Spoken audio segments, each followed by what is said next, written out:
으로 사랑하고 축복합니다. 사랑하는 성도 여러분, 오늘 우리 주님의 새벽교회는 12전을 맞이했습니다. 12전 전에는 우리 교회가 보잘것없고 작고 어떻게 보면 너무나 작아서 연약한 그러한 시점이 있었지만, 그러나 하나님께서 지나온 12년 관계 속에서 또 많은 사람들이 왔다가 또 가시고, 또한 좋은 또 하나님의 일꾼들로 또 다른 교회에서도 섬기고, 또한 하나님의 나라를 위해서 헌신하는 그러한 일꾼들로 쓰임받고 있습니다.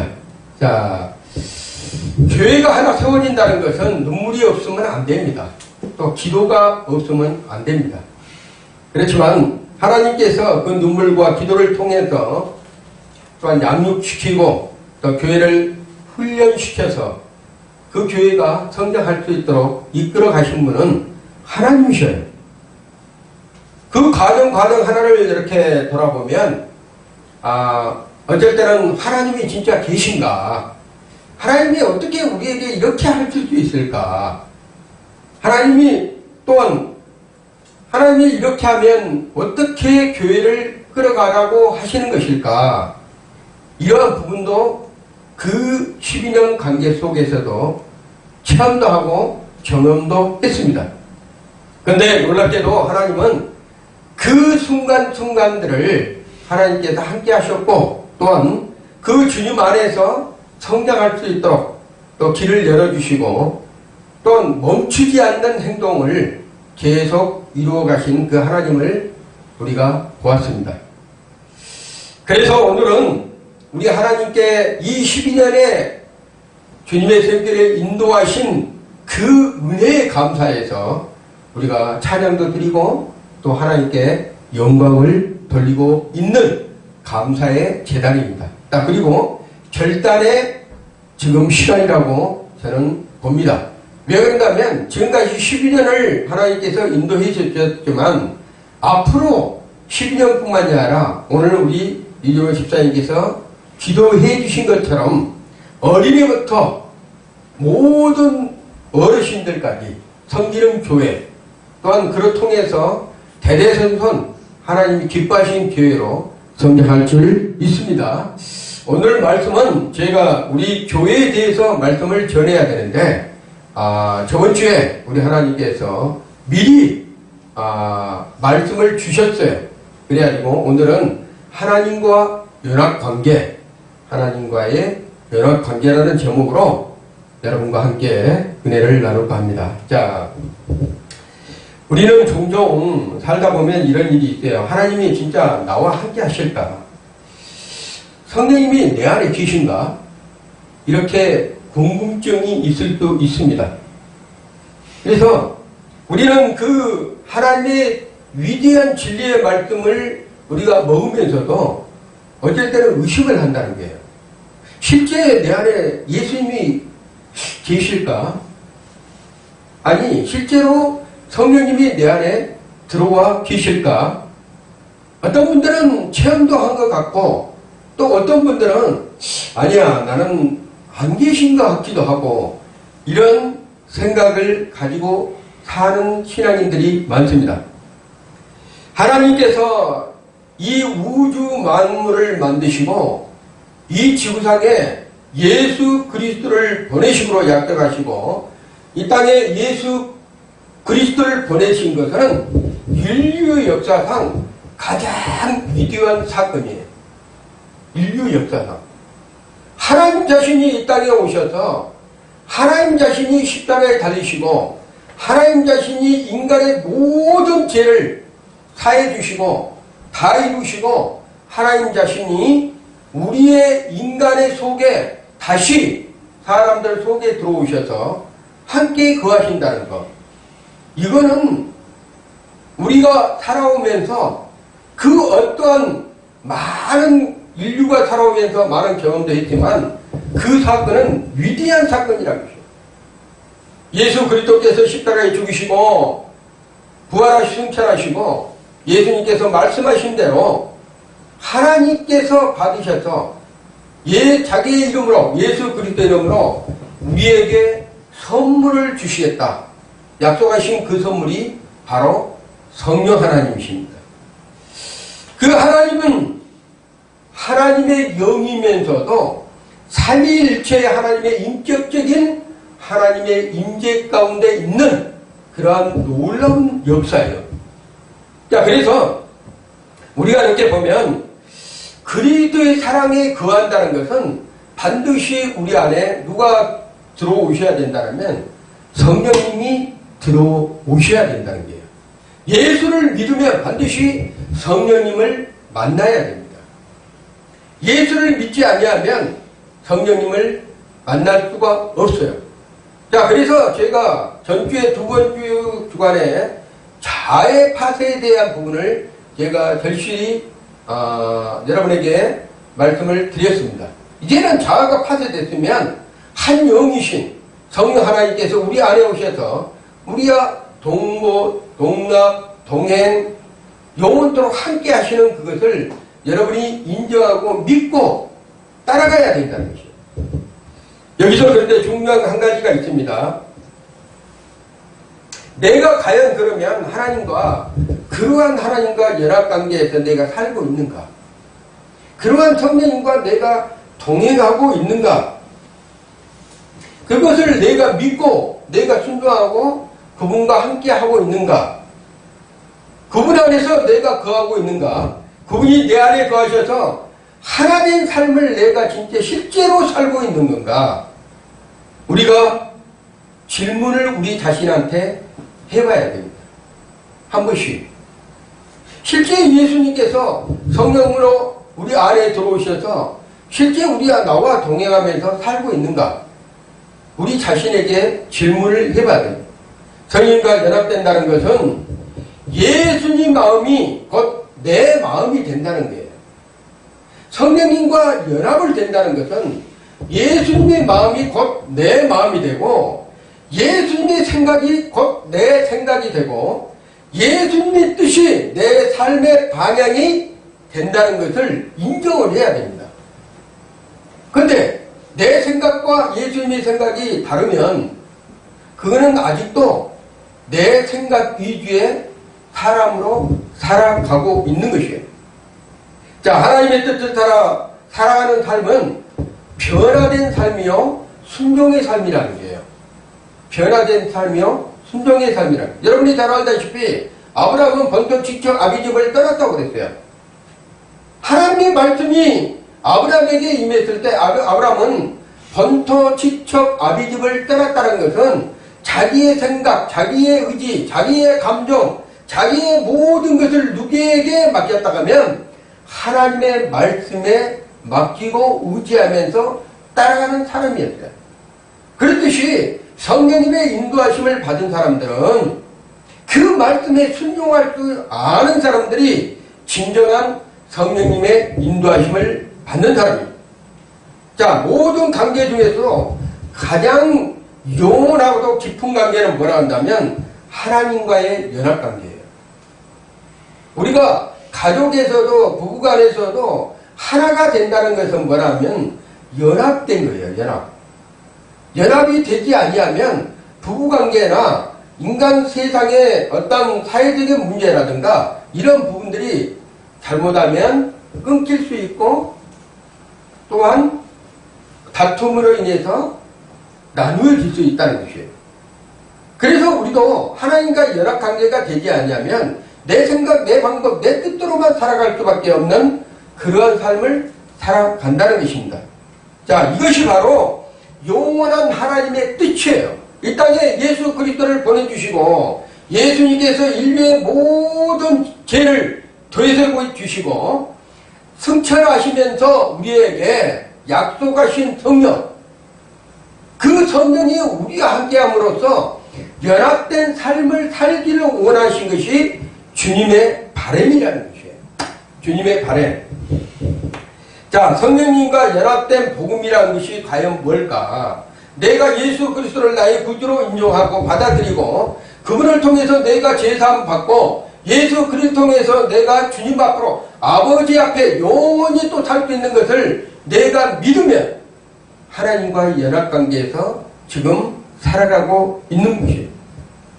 그런데도 놀랍게도요, 연합관계에 산다 하면서도 하나님과의 관계에서 떨어져서 홀로 살아간 사람들이 있어요. 홀로 살아간다. 신랑 되신 예수 그리스도가 우리에게 영으로서, 성령으로서 우리에게 다시 오셨는데도 신부된 우리가 신랑 되신 예수 그리스도를 받아들이지 못하고 홀로 사는 사람들이 있어요. 그래서 외롭게 사는 사람들이 있어요. 그리고 마음속에 깊은 고뇌를 하는 사람들이 있다는 얘기예요. 그리고 혼자서 모든 것을 일처리하려고 그렇게 하는 사람들도 있어요. 이거는 낭패입니다. 하나님과 예수 그리스도를 믿는 것은 곧 말한다면 우리의 삶 속에 나를 통치하시고 나를 다스려 주시고 나와 연합하시고 나를 인도해 주신 분이 계시다는 것을 믿으시면 반드시 어떤 삶으로 바뀌어진다면 하나된 삶, 연합된 삶, 그러한 삶으로 인생이 바뀌어집니다. 성령님은 이루다이시고 중보자이시고 우리를 도우시는 진리의 영이셔요. 이루자, 중보자, 어쩔 때는 우리를 진리 가운데로 인도하시는 그런 진리의 영이십니다. 말씀을 통해서 우리가 그 주님을 발견하고 주님 안에서 성령님과 동행하는 삶을 산다 하면서도 성령님의 말씀에 순종하지 않는 사람들이 있어요. 왜 그런다면 이 앞전에도 제가 말씀을 드렸듯이 자아가 너무 강한 사람들은 성령님의 말씀을 해도 내 의지가 강하다 보니까 하나님의 말씀하고는 관계없이 살아가는 사람들이 있다는 것이에요. 우리가 예수 그리스도를 나의 구주로 모셔드리고 성령님의 내 안에 계시면 그 성령님께 내가 순종하는 삶을 살아내야 돼요. 살아내지 않냐면 그 훈련이 이루어지지 않냐면 그 사람은 하나님의 관계에 있어서 멀어지고 끊어질 수밖에 없습니다. 그래서 첫 번째로는 성령님은 인격적인 하나님이시고 우리 안에 함께 하시고 있다는 것을 믿으셔야 돼요. 자, 그분은 살아계신다는 것을 우리가 하나님이 살아계신다는 것을 어떻게 알고 있는 건가? 어떻게 하나님이 살아계시고 어떻게 우리와 함께 하신다는 것을 알 수가 있는 건가? 자, 여러분이 이 지구가 돌아가는 것, 자전거 공전을 통해서 이 지구가 생명을 가지고 살아가고 있다는 것을 여러분이 믿잖아요. 그리고 매일마다 우리가 숨 쉴 수 있는 이 공기가 우리가 아침에 일어나도 이 공기는 여전히 뭐예요? 존재하고 있고 우리를 생명을 살릴 수 있도록 하나님께서 공급해 준 것을 믿잖아요. 그렇듯이 우리도 또한 뭘 한다면 그 하나님의 성결이 그 하나님의 사랑이 여전히 이 우주 만물을 통치하고 다스린 것처럼 우리 안에서 오셔서 우리를 통치하고 다스린다는 것을 여러분이 믿으셔야 돼요. 고린도전서 3장 16절의 말씀을 보면 너희가 하나님의 성전인 것과 하나님의 성령이 너희 안에 거하신 것을 알지 못하느냐 이렇게 얘기를 하고 있어요. 우리 몸이 성전이래요. 그래서 성전이 있어야지만 성령께서 우리 안에 들어오시는 거예요. 그 성전에. 그래서 예수 그리스도를 나의 구주로 모셔드린 사람들은 우리 몸이 성전으로 바뀌어지는 거예요. 세상적인 욕심으로 가득 찬 이 몸뚱이가 아닌 하나님이 거하실, 하나님이 함께 하실, 하나님께서 동거동락하실 그런 몸으로 예수 그리스도를 나의 구주로 영접하면 여러분이 몸이 성전으로 바뀌어진다는 거예요. 그리고 그 성전 안에는 다른 분이 계신 것이 아니라 하나님이 여러분 안에 들어오셔서 여러분과 함께하고 있다는 것을 여러분이 믿으셔야 돼요. 성전을 삼고 그 성전 안에서 내주하시고 계신다는 거예요. 그 안에서 내주하시면서 여러분의 삶을 또한 여러분의 고통을 여러분의 모든 것을 지켜보고 또 통치해 주시고 다스려 주시고 인도하신다는 것을 여러분이 믿으셔야 된다. 요한복음 14장 23절에 말씀하면 예수께서 대답하여 가라사대 사람이 나를 사랑하면 누구를 사랑하라는 것이죠? 하나님을 사랑하면 예수님을 사랑하면, 성령님을 사랑하면 내 말을 지킨대요. 예수님을 사랑하면 예수님의 말을 지키는 거예요. 그런데 예수님을 사랑한다고 하면서도 하나님의 말씀, 예수님의 말씀을 지키지 아니한 사람들이 있어요. 내 아버지께서 저를 사랑하실 것이요. 예수님, 우리가 하나님께서 날 사랑하시면, 오늘도 찬양 안 했지만, 날 사랑하시는 이유가 뭐라고 한다면, 다른 것이 아니에요. 하나님께서 말씀하신 것을 우리가 지키기 때문에 하나님께서는 우리를 사랑하시는 것이에요. 반대로 말해서, 우리가 하나님께서 말씀하신 것을 우리가 지키지 아니하면, 하나님은 반대로 또 뭐예요? 우리를 사랑하지 아니한다. 우리가 저에게 와서 거처를 저와 함께 하리라. 하나님은 이제 우리 안에 거하시며 그분의 사랑과 은혜를 날마다 우리 안에서 누리게 하신다는 것이에요. 날마다. 거처를 삼으신데 어디에? 우리의 몸된 성전에서. 그리고 날마다 우리와 함께 하신다는 거예요. 그래서 성령님은 멀리 계신 분이 아니에요. 성령님은 우리 안에 계시다는 것을 여러분이 믿고 또 그분과 친교의 교제를 해야 되는 거예요. 우리 안에서. 그래서 연합관계로 우리가 살아가야 되는 거예요. 에베소서 4장 30절의 말씀에도 하나님의 성령을 근심하게 하지 말라. 성령님이 우리 안에 계시는데도 성령님을 근심하게 하신 분이 계셔요. 자, 그 안에서 너희가 구속의 날까지 인치심을 받았느니라. 구속의 날까지 인치심을 받았느니라. 성령님은 기계적인 영이 아닙니다. 이리 가라 하면 저리 가고 저리 가면 저리 가고 이런 기계적인 영이 아니시다는 거예요. 자, 그분은 근심도 하신다는 얘기예요. 성도들이 죄의 깊은 곳에 살면 또 불순종의 삶을 살면 성령님은 근심하기도 하고 또 때로는 우리에게 책망하기도 하시는 분이 바로 성령님이시에요. 고린도후서 13장 13절에도 이런 말씀이 있어요. 주 예수 그리스도의 은혜와 하나님의 사랑과 성령의 교통하심이 너희 무리와 함께 있을지어다. 이렇게 말씀하고 있습니다. 교통하심이라는 것은 헬라어로 뭐라 한다면 코이노니아 이런 뜻입니다. 코이노니아. 헬라어로 친밀한 사귐, 교제, 동행 이런 뜻을 가지고 있어요. 교통이라는 것이. 그래서 우리는 그 성령님과 친밀한 사귐이 있어야 되는 거예요. 우리가 모르는 사람과 그의 친구가 가까이 되려면 어떻게 했어요? 그분과 내 마음을 열어놓고 친밀한 교제를 하면서 사귐이 중요한 것이에요. 그렇듯이 우리가 성령님을 내 안에 모셔드리고 친밀한 교제를 하면서 교통하심을 이루어가는 것이 우리의 신앙생활이에요. 그래서 그때그때마다 우리 성령님께서 뭐라 한다면 내가 너와 함께한다. 내가 너와 나의 사랑 안에 함께하고 있다. 이런 것을 우리에게 가르쳐 주시고 말씀하십니다. 두 번째로, 자, 성령님과 연합은 동행을 넘어서 합일이 되는 것이에요. 합일. 우리가 동행이라는 건 뭐예요? 함께 걸어가고 있는 것이잖아요. 행동으로. 동행이라는 것은 그분과 성령님과 함께 걸어가는 것을 말하는 거 있어요. 근데 놀랍게도 오늘 여러분이 보았던 성경에서 말씀하신 것, 주와 합하는 자는 뭐라고 그랬어요? 한 영이다. 고린도전서 6장 17절에 말씀하신 것처럼 하나 되는 연합, 합일이라는 거예요. 한 영이라는 거예요. 하나 된다는 거예요. 하나.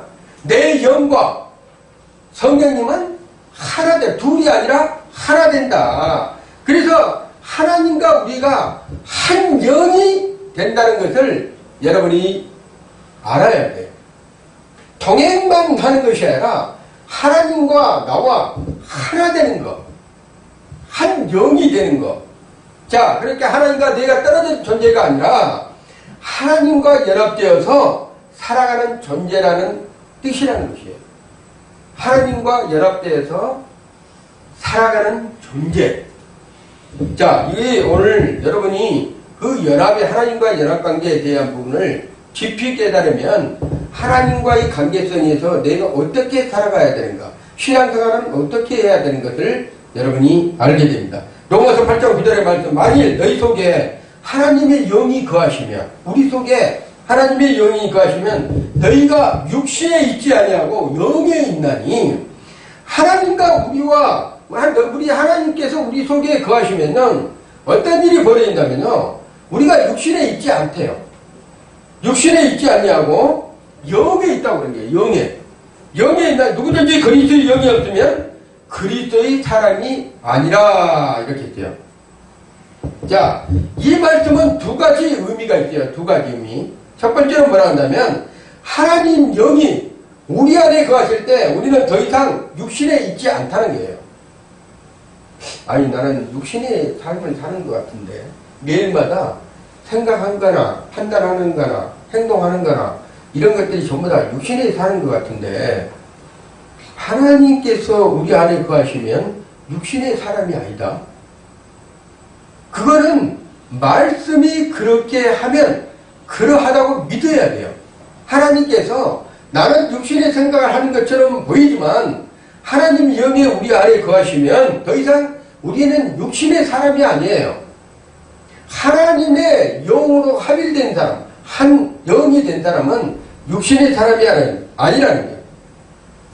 우리는 영의 사람이라는 것을 여러분이 믿으셔야 돼요. 두 번째로는 그리스도의 영이 없는 사람들은 우리는 그리스도께 속한 자가 아니라는 거예요. 그리스도의 영이라는 것은 성령이 우리 안에 거하시지 아니하면 그리스도의 사람이 아니라고 얘기를 하는 거예요. 성령님과 연합은 구원의 확증이 됩니다. 여러분이 내가 진짜 이 땅에 살면서 주님이 이제 나를 불렀을 때 진정으로 내가 천국 갈 수 있을까? 천국에 내가 갈 자신이 있을까? 이런 것은 뭐라 한다면 성령님이 내 안에 오시면 확증을 줘요. 확증. 너는 내 자녀요. 구원받은 하나님의 백성이라는 것을 확신을 준다. 요한복음 15장 4절에도 내 안에 거하라. 나도 내 안에 거하리라. 가지가 포도나무에 붙어있지 아니하면 스스로 열매를 맺을 수 없는 것 같이 너희도 내 안에 있지 아니하면 그러하리라. 우리는 예수 그리스도 안에 있기 때문에 우리는 스스로 열매를 맺을 수 있다는 것이에요. 왜 그런다면 연결된 삶이기 때문에 연결되지 아니하면 아무리 좋은 것을 갖다 줘도 받아 먹을 수가 없는 거예요. 그래서 성령님이 우리 안에 오셔서 여러분에게 이렇게 해서 주일날 와서 말씀을 전할 때 그 말씀을 깨닫게 하고 그 말씀을 통해서 은혜 받기 위해서 한 것은 연결된 성령님이 함께하고 있기 때문에 그 안에서 은혜도 받고 성령님과 또한 말씀을 통해서 하나님의 그 은혜가 무엇인지 알 수가 있다는 겁니다. 성령님이 우리 안에 거하시지 아니하면요, 생명도 능력도 열매도 껍데기가 됩니다. 아무것도 아니에요. 성령님이 우리 안에 계시지 아니하면 생명도 능력도 진리도 말씀도 그 어떤 열매도 껍데기가 된다는 거예요. 그래서 우리 안에는 성령님이 들어와 계신 것을 여러분이 믿으셔야 됩니다. 성령님과 합의된 다 삶의 특징에는 하나님의 뜻이 나타난다는 거예요.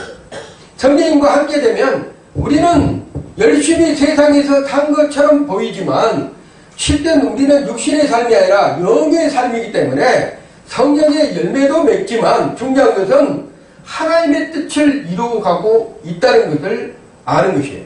그리고 내 안에 주님의 성품이 점진적으로 자라난다는 거예요. 점진적으로. 주님의 성품이. 내 성품이 자라난 것이 아니고 육신적인 성품이 자라난 것이 아니라 점진적인 무슨 성품이 자란다면 주님의 성품이 자라나고 있다는 것을 여러분이 믿으셔야 돼요. 네. 나는 사라지고 예수님이 날마다 어떻게 내 삶 속에서 드러나는 거예요. 나는 어느 순간부터 서서히 사라지기 시작하고 내 삶의 모든 삶 속에서 주님이 크게 드러나고 또 나 자아가 내가 이 앞전 주제에 말했던 나 자아가 서서히 무너지고 있는 것을 누가 알아요? 내 자신이 자기 자신이 안다는 거예요. 그리고 영적으로 더욱더 친밀해지고 하나님의 관계성에서 더 가까이 가고 있는 것을 느낀다는 거죠. 자, 그랬을 때 세 번째로 성령님과 연합된 삶의 열매는 그러면 어떤 것이 열매가 맺어지는가? 반드시 성령님과 연합된 삶을 살면 열매가 맺을 수밖에 없어요. 그 사람이 열매가 맺을 수밖에 없습니다. 육신의 열매도 있어요. 그렇지만 영의 열매, 성령님의 열매도 또 있다는 것을 여러분이 아셔야 돼요.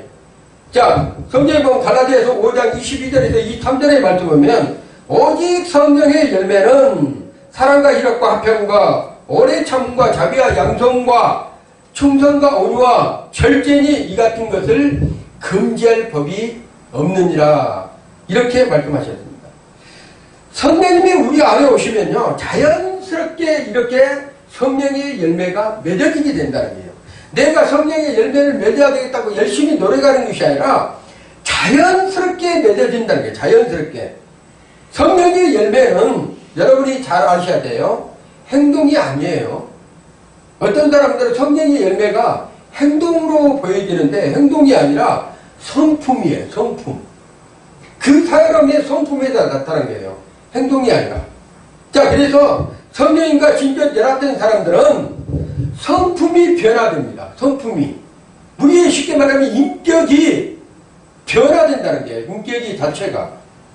그래서 인격이 자체가 변화되면 행동은 뭐예요? 자동적으로 바뀌게 된다는 것이에요. 그래서 성령의 열매는 첫 번째는 그 사람의 행동을 이렇게 바꿔내준 것이 아니라 그 사람의 성품을 바꿔간다는 거예요. 성품. 그래서 9가지 열매를 쭉 나열해보면 첫째, 여러분이 잘 알고 있는 사랑이 있잖아요. 사랑. 사랑은 뭐라 한다면 원래는 사랑이 내 중심적인 사랑이 이기적인 사랑이었거든요. 내 중심적인 사랑이고 내 이기적인 사랑이었는데 이것이 이상하게 바뀌어져서 하나님의 마음으로 용서하고 품게 된다는 거예요. 이게 사랑이. 이기적인 사랑은 나만 사랑하고 저 사람은 사랑 안 해. 그런데 이상하게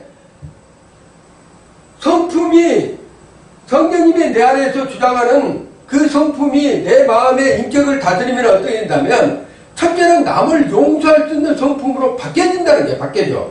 그 다음에 두 번째 희락.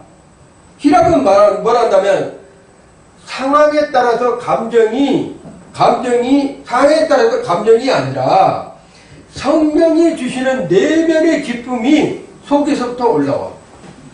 상황에 따라서 흔들리는 감정이 있잖아요. 어떨 때는 즐거웠다가 어떨 때는 감정이 기복이 심한 사람들 있잖아요. 어떨 때는 내가 기뻤다가 어떨 때는 우울했다가 어떨 때는 막 상처를 했다가 어떨 때는 막 욕을 했다가 이런 감정이 기복이 심한 사람들이 어느 날부터 희락, 이 기쁨이 뭐로 바뀐다면 성령이 주시는 내면의 깊은 기쁨이 심령 속에서 그런 기쁨이 올라온다는 거예요. 자기도 모르게.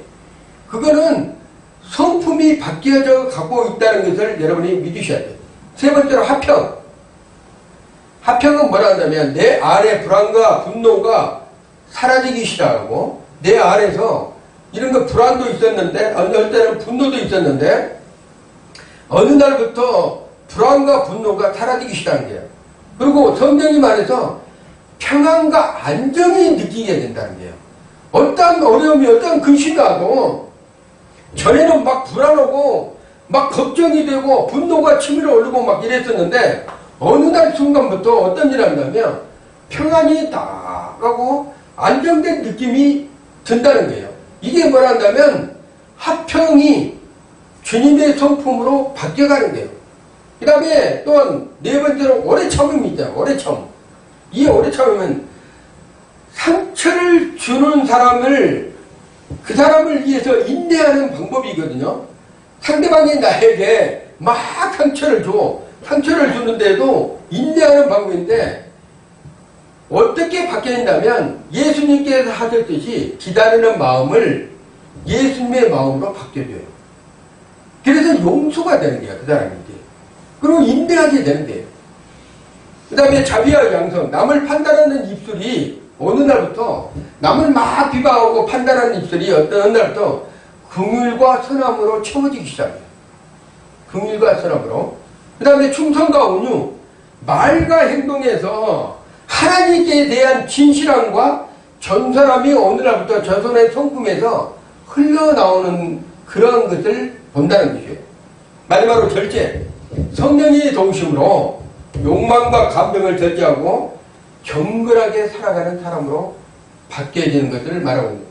이렇듯 성령의 열매는요, 성령과 연합된 삶에 자연스럽게 맺어지는 성품의 열매가 바뀌어간다는 거예요. 이렇게 성령과 연합된 삶을 살게 되면 내가 바꾸겠다고 작정하고 내가 끊겠다고 내가 버리겠다고 막 큰소리 치고 행동으로 막 보여주려고 노력하는 것이 아니라 성령님이 내 안에 들어오시면 그분을 의지하면 자연스럽게 이런 성품으로 바뀌어져 간다는 거예요. 왜 그럴까? 왜 그럴까? 이게 성경에 나와 있어요. 요한복음 15장 5절의 말씀을 보면 나는 포도나무요 너희는 가지라 이렇게 있어요. 나는 포도나무요 너희는 가지라. 저가 내 안에 내가 저 안에 있으면 이 사람은 가시를 많이 맺나니. 이 사람이 누구예요? 바로 나요. 나. 이 사람이 난데 자 나는 포도나무래요. 그래요. 예수님이 포도나무예요. 우리는 가지예요. 그리고 저가 내 안에 우리가 예수님 안에 또 예수님이 내 안에 있으면 이 사람은 절로 가시를 맺는다는 거야. 내가 막 가시를 맺어야 되겠다. 내가 성품을 바꿔야 되겠다. 내가 행동으로 막 보여주는 것이 아니라 그냥 붙어있기만 하면 뭐라 한다면 이 사람은 절로 가시를 맺나니 이렇게 써있어요. 이게 중요한 거예요. 그러면서 나를 떠나서는 너희가 아무것도 할 수 없다. 그러니까는 예수님을 의지하는 삶을 떠나서는 성령님을 내 안에 모시고 그분을 버려두고 사는 사람의 모든 삶은 뭐라 한다면 아무것도 할 수 없대요.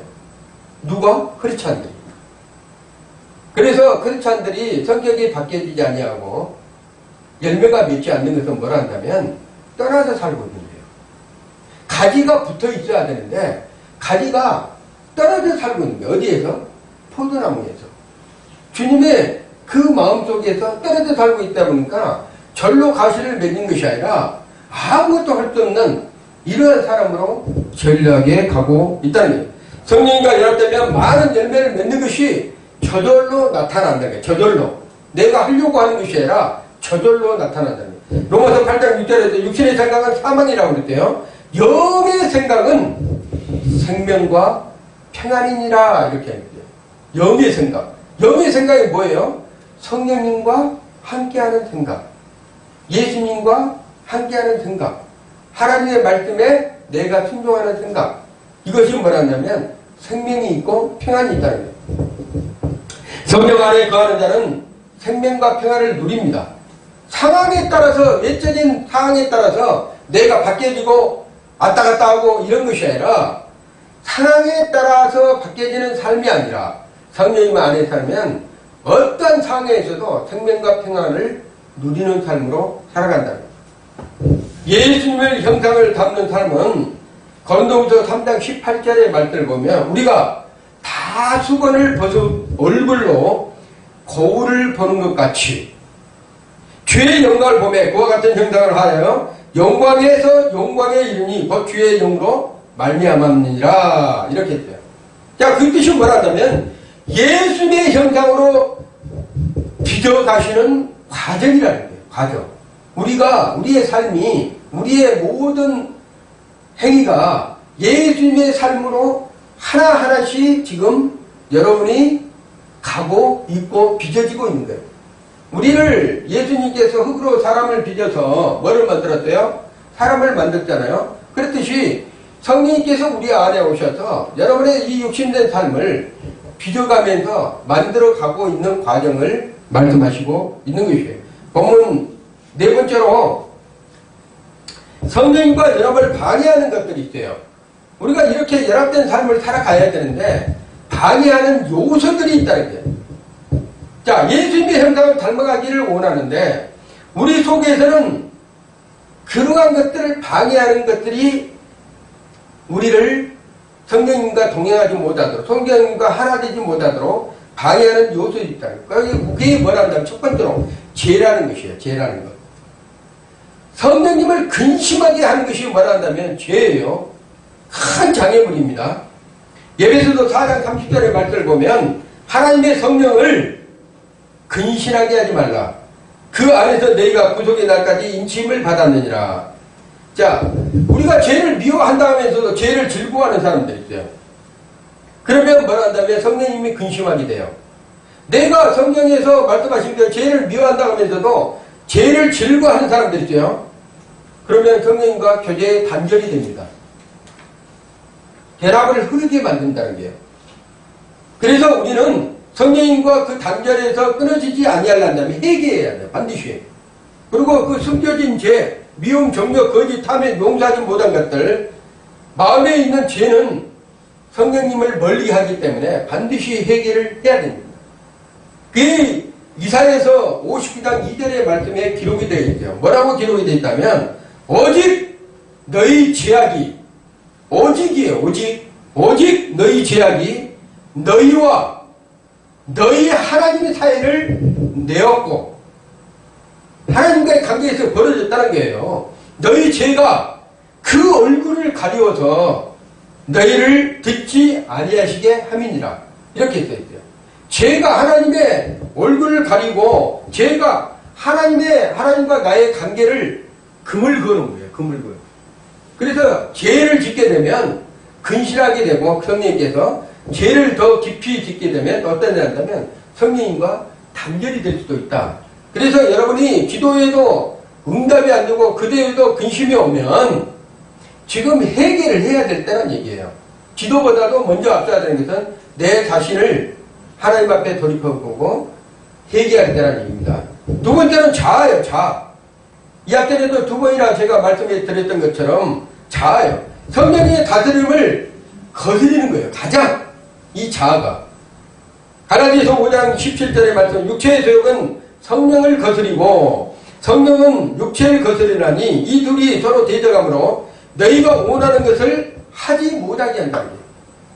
기도에 응답 받으라는 것도 이것이 내 자아가 강한 사람들은 기도에 응답 받을 수도 없어요. 왜? 내 중심적인 기도가 되기 때문에, 내 중심적인 모든 삶이 되기 때문에, 내 중심적인 모든 행위가 되기 때문에 성령님과 거슬려요. 하나님과의 거슬려요. 그래서 하나님께 응답 받을 수도 없는 거예요. 자아는 자신이 이 앞에서도 말했지만 주인이라, 내가 주인이라니까요. 성령님이 나의 주인이 돼야 되는데 내가 주인이 되기 때문에 그런 사람들은 성령님을 거스리고 성령님을 다스림의 통치를 순종을 하지 않습니다. 그래서 우리의 삶의 통치권은 완전히 행사할 수 없기 때문에 성령님께 우리 자신을 내어드리는 내 자아를 통해 잡아가면서 성령님께 맡기는 이러한 부분을 해야 됩니다. 누가복음 9장 23절에도 이런 말씀이 있어요. 아무든지 나를 따라오거든 자기를 부인하라는 거예요. 자기 부인. 이 앞전에 얘기했잖아요. 내 자신을 부인하고 날마다 제 십자가를 지고 먼저 자기 자신을 부인하고 자기의 십자가를 지고 예수님을 쫓아가는 삶이에요. 예수님을, 성령님을 쫓아가는 삶이에요.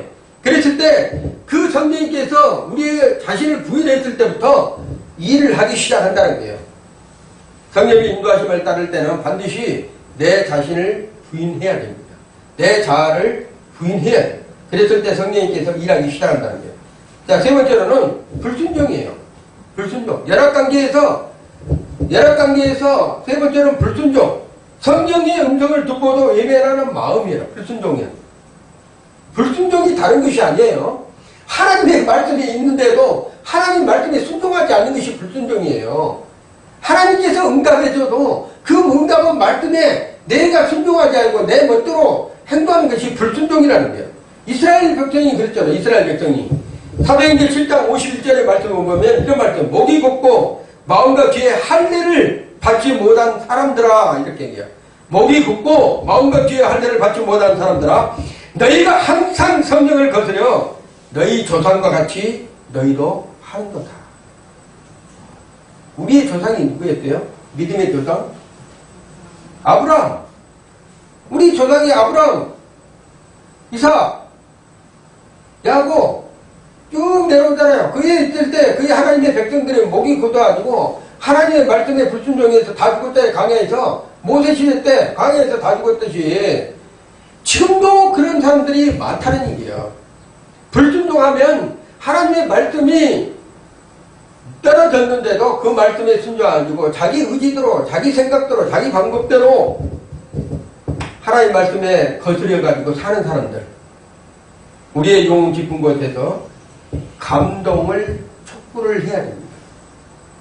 하나님 말씀에 순종하려는 그런 의지가 있어야 된다는 거예요. 그렇지 않으면 하나님 관계에서 불치합니다. 쉽게 말하면 연합이 되지 않는다는 거예요. 네 번째로 세상 사람을 얘기하는 거예요. 세상 사람. 세상 사람들이라니까 지금 세상에 있는 사람을 얘기하는 것이 아니에요. 예수를 믿으면서도 크리스찬이면서도 성령님보다 세상을 더 사랑하는 사람을 세상 사람이라 하는 거예요. 성경에서는 이 성경에서 말하고 있는 세상 사람은 그 세상 사람을 얘기를 하는 거 아니에요. 그 세상 사람은 이미 마귀의 자녀야. 마귀의 자녀. 근데 그 세상 사람을 얘기하는 것이 아니고 성령보다도, 성령님보다도, 예수님보다도, 하나님 아버지보다도, 말씀보다도 어디를 더 사랑한다면 세상을 사랑하는 사람을 말하는 거예요. 요한복음 2장 15절에 16절에 말씀 보면 이 세상이나 세상에 있는 것들을 사랑치 말라. 딱 명령을 했어요. 명령. 하나님께서. 누구든지 세상을 사랑하면 아버지의 사랑이 그 속에 있지 아니하니 이는 세상에 있는 것이 육신의 정욕과 안목의 정욕과 이생의 사랑이니 다 아버지께로 쫓아온 것이 아니요 세상으로 쫓아왔대요. 여러분이 이 안목의 정욕이 딱 생기는 순간 아 이게 세상의 정욕이나 세상에서 세상 것이 내게 들어오는구나. 또한 이생의 자랑이 막 생기잖아요. 자랑하고 싶잖아요. 그러면 세상 것이 내게 들어오는구나. 그 다음에 안목의 정욕, 이생의 자랑, 육신의 정욕 이런 것들이 들어오면 내가 하나님보다도 세상을 사랑하고 있다는 것을 여러분이 인정을 해야 돼요. 자, 그래서 이 시대를 끊임없이 우리의 세상 소리로 유혹하지만 우리는 마음 깊은 곳에서 성령님이 나는 당신을 더 원합니다. 이런 말을 해야 돼. 이런 고백을 해야 된다는 거예요.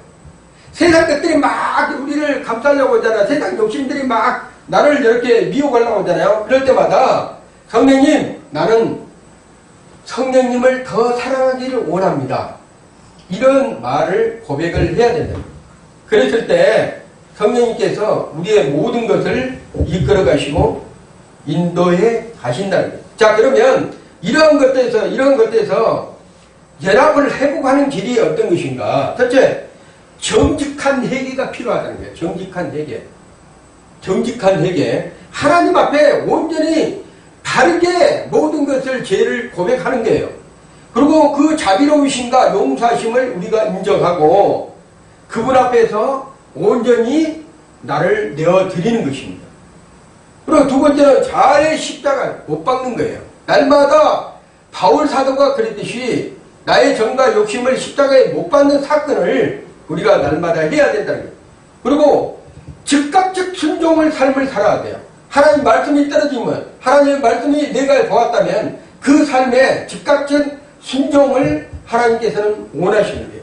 어제까지는 내가 순종 안 했지만 지금 즉시 내가 순종하는 삶을 살았을 때는 하나님께서는 잘했다 칭찬하시는 거예요. 그 다음에 마음에 정결케 유지하는 것. 내 몸된 성경이 하나님 앞에 온전히 쓰여질 수 있도록 마음의 정결함을 유지하는 거예요. 그랬을 때 우리 하나님은 하나님의 말씀대로 여러분들을 인도하시며 열매 맺는 삶을 살게 하신다. 결론으로 성령님과 연합하시게 되면 참된 생명의 길로 성령님께서 인도해 가신다는 거예요. 하나님은 인격적인 하나님이셔요. 그렇기 때문에 인격적으로 우리를 대우하시는 거예요. 그래서 인격적인 삶을 살 수 있도록 우리를 연합해서 이끌어 가시는 것이지 하나님께서 강제적으로 우리를 이끌어 가신 것이 아니다는 거죠.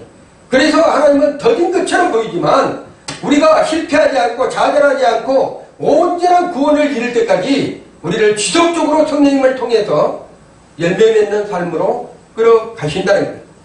그리고 한 영이 될 수 있도록 합일이 될 수 있도록 우리 하나님께서는 인도에 가신다는 그 열매 가운데서도 잘못된 것들, 죄, 자아, 불순종, 세상 사랑하는 장애물들을 끊임없이 우리에게 말씀하시면서 내려놓을 수 있도록 내 자아를 파쇄할 수 있도록 우리 하나님께서는 이끌어 가시고 말씀하시고 우리가 함께 하신다는 거예요. 절대 잊어서는 안 돼요. 요한복음 15장 4절의 말씀처럼 내 안에 가라 나도 내 안에 거하리라. 가지가 포도나무에 붙어있지 않으면 스스로 열매를 맺을 수 없는 같이 너희도 내 안에 있지 않으면 그래 하리라. 이것은 생명을 우리에게 주시겠다는 거예요. 그리스도의 생명을. 그래서 여러분이 그리스도의 생명을 받은 자로서 그리스도의 성품이 열매가 맺어져야지만 진정한 크리스찬으로 되어 있을 수 있습니다. 우리는 이제 이렇게 고백을 해야 돼요. 뭐라고 합니다. 성령님 저를 다시 당신께 붙이겠습니다. 가지가 포도나무에 붙어있던 같이 주님 나는 성령님께 붙어있기를 원합니다. 이런 고백이에요. 다시 당신께 붙어있겠습니다. 제 안에 있는 죄와 자와 세상 소리를 내려놓고 당신과 깊은 연합을 하기를 원합니다. 이런 기도가 필요하다는 거예요. 오늘 우리 교회가 12년을 맞이했습니다. 그리고 감사 예배를 지금 하나님께 올려드리고 있습니다. 우리 교회가 주님과 연합해서 더 깊은 샘을 타고 더 깊은 샘을 정관 진리로 세계 선교와 민족 복음화를 이루어가는 교회가 되기를 원합니다. 저 또한 그렇게 할 것이고 또 여러분 또한 그렇게 하기를 원하는 것을 믿습니다. 그래서 많은 영혼들을 구원하고 또한 우리의 자아를 내려놓은 것처럼 교회가 형성될 때는 모든 사람이 하나, 합일, 한 영이 되기까지는 많은 고난과 아픔이 있을 수 있어요. 그렇지만 우리가 내려놓는 연습을 하고 그분께 맡기는 부분을 하게 되면 반드시 그 안에서는 열매가 맺게 되어 있습니다. 그래서 그리스도의 열매, 예수님의 성품의 열매가 맺는 것이 바로 교회가 되어야 됩니다. 비로소 그래서 진정한 교회로 세동하고 하나님께 영광 돌리는 그러한 교회가 될 줄로 믿습니다.